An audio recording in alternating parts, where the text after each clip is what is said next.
வேண்டாங்க வேண்டாம். என் பொண்ணு செத்து போனாலும் பரவாயில்ல, அந்த தீவிரவாதிகளுடைய நிபந்தனை நிறைவேற்றவே கூடாது.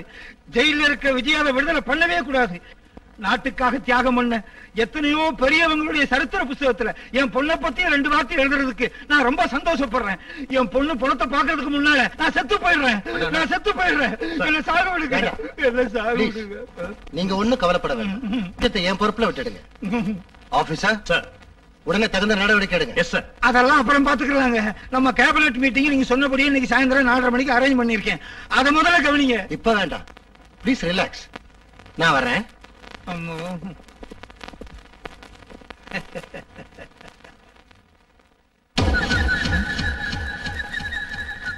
பஞ்சநாதம், உங்களுக்கு இப்படி ஒரு அற்புதமான மூளை இருக்கும்னு நான் நினைக்கவே இல்லை. உங்க அறிவுக்கு என் வாழ்த்துக்கள். இந்த பாரியா ஜான, இமயமலையை தோன்றதுக்கு உனக்கு கான்ட்ராக்ட் கொடுத்தாலும் இந்தியாவை நானே தோண்டிக்குவேன். நான் எவனையும் நம்ப மாட்டேன். இதென்ன இன்னும் போக போக பாரு. பாக்குறேன். நீயா? ஆமாங்க, என் நிழலோட தான் நீங்க பேசிக்கிட்டு இருக்கீங்க. நம்ம தலைவர் இருக்காரு பாருங்க, உங்களை நம்புற மாதிரி நம்பி நம்பாத மாதிரி இருக்காரு. நம்பிட்டாருங்கிறீங்களா? நம்பல. நம்பிட்டாருங்கிறீங்களா? நம்பல. நம்பலீங்க. அம்மோ, என்ன கன்ஃபியூஸ் பண்றாங்க. இவன் என்ன கன்ஃபியூஸ் பண்றாங்க. இந்த கற்பனை இழுத்துட்டு போங்க, இழுத்துட்டு போங்க.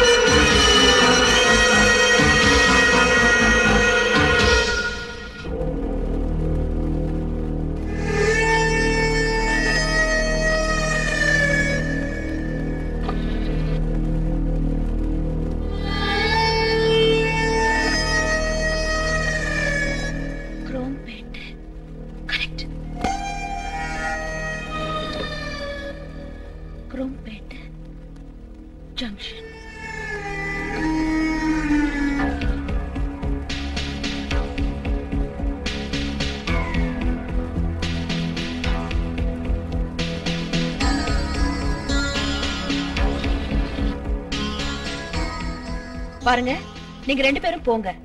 குரோம்பேட்டை ஜங்ஷன் கிட்ட ஜீப்பை நிறுத்திட்டு அங்கிருந்து மீனம்பாக்கத்துக்கு பஸ் ஏறுங்க. பல்லாவரத்துல பஸ் விட்டு இறங்கி மேற்கு திசையில 2 கிலோமீட்டர் தூரம் உள்ள போங்க. அங்கிருந்து பார்த்தா மேட்டு மேல அங்காளம்மன் கோயில் தெரியும். அங்கதான் அந்த பொண்ணு இருக்கு.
பக்கம் அந்த பக்கம் யாரு? நான் யாரா இருந்தா உனக்கு என்ன பத்தி சொல்றதுக்காக நான் போன் பண்ணல. உன் பொண்ணை கொண்டு போனது நான் தான். யார் நீ? ஏய், நான் சொல்றத கேளு. நீ ஒண்ணும் பேசாத. நீ உடனே நந்தன் வர்மா கிட்ட போய் ஜெகநாதனை கொலை செஞ்சதுல இருந்து உன் பொண்ணை கிட்னாப் பண்ண வரைக்கும் பூரா தப்பையும் நீ உடனே ஒத்துக்கணும். உன் பதவி போனதுக்கு அப்புறம், நீ ஒரு கொலைகாரர் தெரிஞ்சதுக்கு அப்புறம், உன்னை போலீஸ் கைது செஞ்சதுக்கு அப்புறம் உன்னோட பேசுறதுக்கு உன் பொண்ணை போலீஸ் ஸ்டேஷனுக்கு அனுப்பி வைக்கிறேன். இதெல்லாம் 24 ஹவர்ஸ்க்குள்ள நடக்கணும். இல்ல உன் பொண்ணோட பணத்தை உன் வீட்டுக்கு அனுப்பிடுவேன்.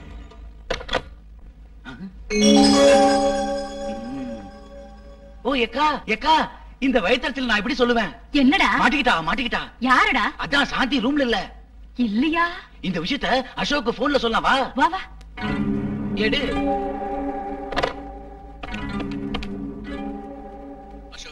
டேய் அசோக், என்னடா இது? நம்ம குடும்பத்துல இதெல்லாம் உண்டா? உன் பொண்டாட்டி நடுராத்திரியில எங்கயோ ஊர் சுத்துறதுக்கு போயிட்டா. ரூம்ல இல்ல, வேடனா வந்து பாத்துக்க. தன்னுடைய பதவியை காப்பாத்திக்கிறதுக்காக தான் பொண்ணு கூட அரசியல்ல பகடக்காய உருட்டுற அப்பா இருப்பாங்களா இந்த நாட்டுல? பைத்தியக்காரி, கட்னவள சூதாட்டத்துல வச்சு ராஜ குடும்பம் பாத்திட்டு இருக்கேல, நரஞ்ச சபையில துணி ஓத்த பண்பு நம்மளுது. இவங்க அநியாயமா ஆட்சி செய்ய வேண்டியிருந்தா இப்படி நாங்களாம் படிக்கிறது எதுக்கு? மக்கள் ஆட்சி மண்ணாங்கட்டின்னு பிரச்சாரம் எதுக்கு? எல்லாரும் ஆளுக்கு ஒரு கத்தி எடுத்துக்கிட்டா சரியா போயிடும் இல்லையா? இந்த பிரச்சனைக்கு பதில் கிடைக்கணும்னா நீ என்ன நம்பணும். என்ன நீ நம்பினா யாருக்கும் தெரியாம நீ இங்கே இருக்கணும். என்னால இந்த நாட்டுக்கு நன்மை உண்டாகிறதா இருந்தா என் உயிர் போனாலும் பரவாயில்ல. அசோக் வீட்டுக்கு போயிட்டு இருக்காரு. அவருக்கு முன்னாடி நான் வீட்டுக்கு போகணும். நீ இங்கே இரு. ஓகே? Okay, carry on.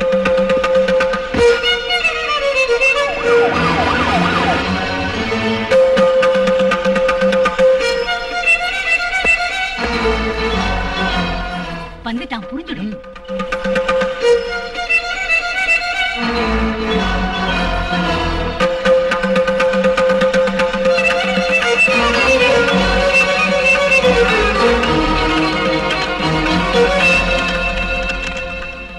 எங்க போயிட்டா?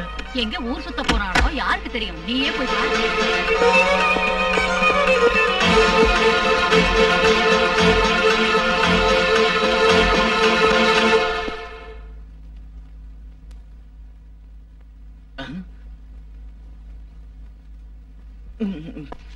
இருக்கல. இதுக்குதான் சொன்னேன், கண்ணாடி பவர் குறைஞ்சிருக்கு, வேற போட்டுக்கானே. கேட்டா தானே? கல்லு மாதிரி பொண்ணு அழகா தூங்கும் போது இல்லன்னு கம்ப்ளைண்ட். அது கிடையாதுப்பா. நீ போய் பொண்ணு எழுப்பு. சீ, வாய மூடு. நீதானடா சொன்ன அறிவட்டவனே. ஆமா, நான் தான். நீதான். உன் புத்தி எங்க போச்சு? அறிவட்டவனே. எனக்கு புள்ளையே பொறுக்காதா? எல்லாரும் என்ன மலடின்னு சொல்றத கேட்டு நான் அழுதுகிட்டே இருக்கணுமா? அவரு வேற கல்யாணம் பண்ணிக்குவாரா? அவரு வேற கல்யாணம் பண்ணிக்கிட்டு செத்துரு.